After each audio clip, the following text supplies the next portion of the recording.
बात करेंगे देश दुनिया की 25 सबसे अहम खबरों की।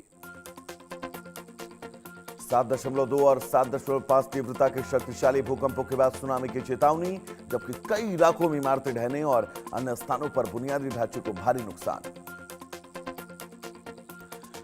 7.2 और 7.5 तीव्रता के दो भूकंपों के बाद वेनेजुएला ऐसा लग रहा है जैसे वहां बमबारी हुई।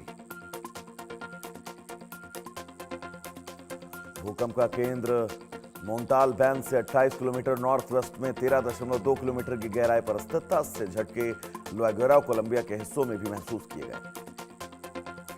भूकंप के बाद भारी विनाश में स्थानीय लोग मलबे के नीचे दबे। आपको बता दें, जो गाड़ियां दबी थी उनको भी बाहर निकालने के लिए मशक्कत की गई। वेनेजुएला में आए भूकंपों के बाद लुआगोरा क्षेत्र के पास प्लायो ग्रांडे से तबाही का दृश्य, जहां लोग और इलाके प्रभावित दिखे। वेनेजुएला के लागुएरा प्याला ग्रांडे में एक समय में 4 से अधिक इमारतें ढही। आपको बता दें, इन इमारतों की तस्वीरें भी अब सामने आई।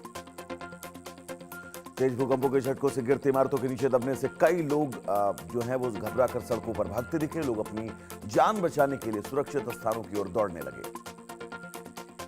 चलती गाड़ी से रिकॉर्ड किए गए वीडियो में भीषण आपदा की गंभीरता का भयानक दृश्य, जहां चारों ओर इमारतें ढह चुकी हैं और पूरा क्षेत्र मलबे में तब्दील। भूकंप के झटकों के बाद घर के अंदर भारी नुकसान वीडियो सामने आई। फर्श पर मलबा और घर की संरचना को क्षति। शहरी इलाके में आए भीषण भूकंप के बाद यह तस्वीर बड़े पैमाने पर हुई भारी विनाश को दर्शाती है, जहां पूरा क्षेत्र आपको मलबे में नजर आएगा। 7.2 तीव्रता वाले भूकंप के झटके वेनेजुएला और कोलंबिया की राजधानी बोगोटा तक महसूस किए गए, जबकि यूएसजीसी के मुताबिक इसका केंद्रीय तट शहर मोरून के पास था। वेनेजुएला, जापान और इंडोनेशिया में आए भीषण भूकंपों ने लाखों लोगों को दहलाया, जबकि लोग अपनी जान बचाने के लिए नजर आए। शहर के हिस्से में लैंडस्लाइड से इमारतें ढही, पूरा क्षेत्र मलबे में तब्दील। आपको बता दें, राहत और बचाव कार्य जारी। भूकंप के बाद शहर पूरी तरह उजड़ा। ढही हुई इमारतें और फैला हुआ मलबा बड़े पैमाने पर नुकसान को दिखाता है। चारों ओर सन्नाटा और दहशत का माहौल। भीषण भूकंप के बाद कई लोग अपने घर खो बैठे। खुले आसमान के नीचे आए लोग, हर तरफ दहशत। भूकंप के बाद मलबे में फंसे लोगों को निकालने के लिए राहत बचाव दल लगातार काम कर रहा है। हालत बहुत गंभीर बनी है। भूकंप के बाद मजबूत माने जाने वाली इमारतें भी भूकंप की तीव्रता से ढही। ऊंची इमारतें भी नहीं झेल सके भूकंप के झटके।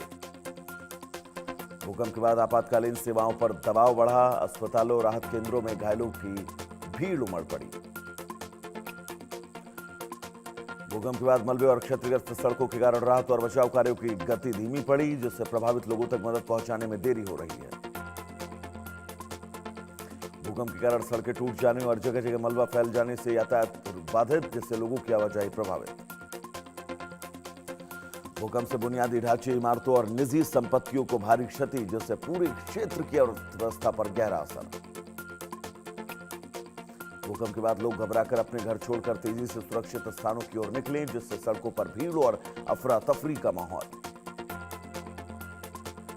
वेनेजुएला में आए भीषण भूकंप के बाद बिजली आपूर्ति और मोबाइल नेटवर्क बाधित, जिससे लोगों का आपस में संपर्क टूटा। भूकंप की तीव्रता इतनी ज्यादा थी कि कुछ ही पलों में कई इलाके मलबे में बदल गए और जनजीवन ठप हुआ।